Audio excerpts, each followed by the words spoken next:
girls.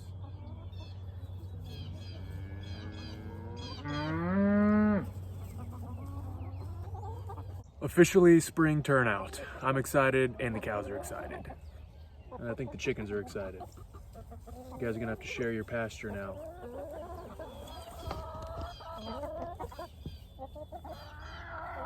All right, let's get the cows some spring grass. Come on, girls. Hey, girls.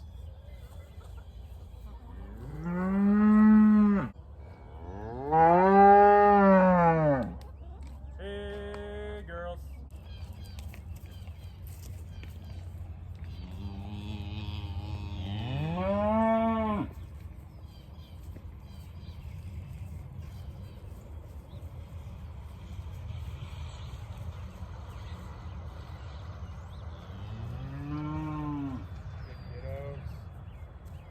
I was hoping for more running and kicking and jumping.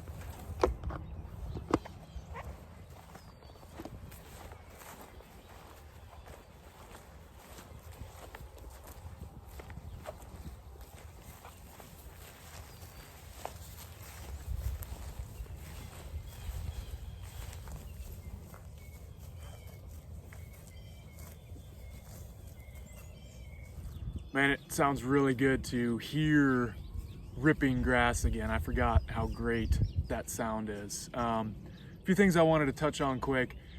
In the years past, I have done a spring lockup. In fact, I did a video on it, and obviously as the herd size has grown, I have had to increase the size that I confine them to during that, March mud month.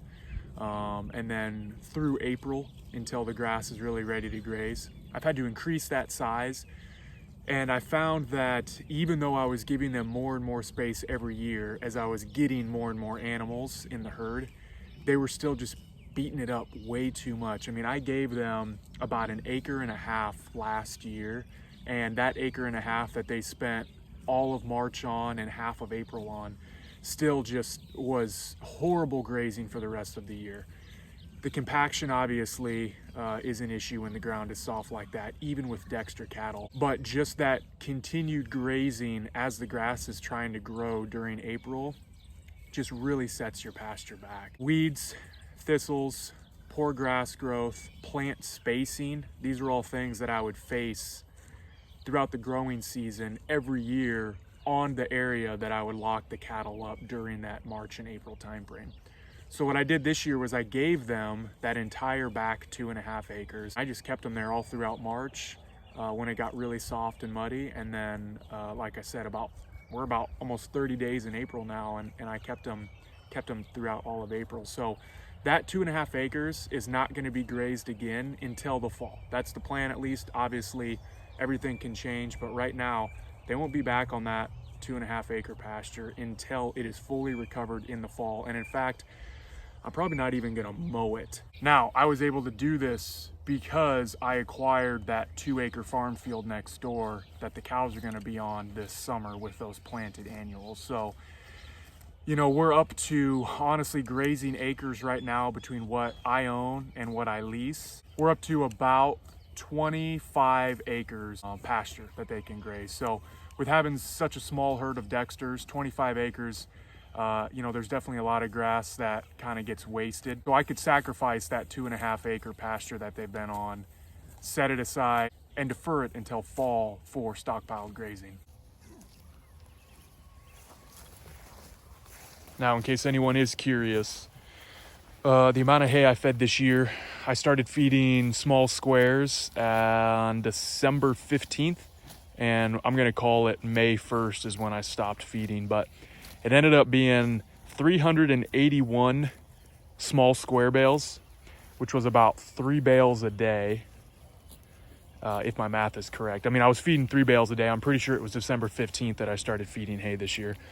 They averaged about 40 pounds. Some were 50 pounds, some were 30 or 35 pounds. So we'll call them 40-pound bales. So that ends up being about 15,000 pounds of hay. One of the positives that I was thinking about with keeping them on that 2.5 acres, even this long into spring as the grass was starting to grow, was normally when you do spring turnout, you really have to be cognizant of that change in their rumen. So going from hay to green, fresh growing forages that are really high in moisture. Obviously that's where you can get scours, that's where you can get a lot of loose manure. The stuff can be running through them so quick that they're not getting any nutritional value out of that grass.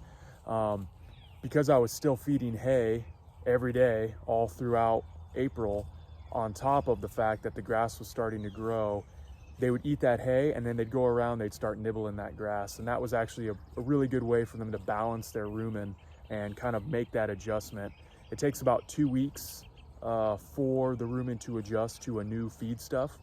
And so the last thing you want is to put pregnant females that are getting ready to actually have their calves onto a new forage to where, again, that stuff is running through them and they're not getting all the nutritional value that they need now at a very high nutritional demand time, which is calving and lactation. So I didn't have to worry about that 2-week time frame really to where that rumen is shifting, because they were nibbling on grass, they were still eating hay. It was a nice easy transition for them. So I'm not expecting too much loose manure now that they're gonna be strictly on this grass and clover pasture. However, I'll probably still offer a hay bale just in case they need some dry matter to self-regulate, because that's what they'll do. They'll nibble on a little bit of hay if I put it out, kind of helps self-regulate their rumen, and we should be all good. So the last thing I'll touch on real quick is another change I'm making this spring. Those of you familiar with my channel know that I run this micro ranch, this small acreage, like Greg Judy does, where I strip graze the cattle. They get moved twice a day. They're allocated so many square feet to kind of get that real, managed intensive grazing. It's been 4 years of that. This year, I'm just giving them this 2.5 acres while they calve this spring. So I'm hoping all throughout May, I'm gonna get 30 days, I hope, out of this 2.5 acres of spring grazing. While that's not the best for the grass and the pasture, right now it's what's best for me. And I think it's gonna be better for the moms, just because with such a small herd, trying to intensively graze that grass and keep them moving, those strips really are very small. You know, where Greg Judy runs his herds in paddock sizes that deal with acres, I'm running my herds in paddock sizes, which are strips essentially, that deal with square footage. So it's very small. Having 3 calves last year, I had a lot of problems with the calves because they're not heavy enough getting out of the electric wire. And this wouldn't be a huge deal if I was around to be able to get those calves back under the wire. But again, working 24-hour shifts, it just wouldn't work for me to be gone for 24 hours at a time, have a calf get out, and then not be linked back up with his mom for who knows how long. The moms were stressed, the calves were stressed. It just didn't really work to have this herd in such a small, confined area.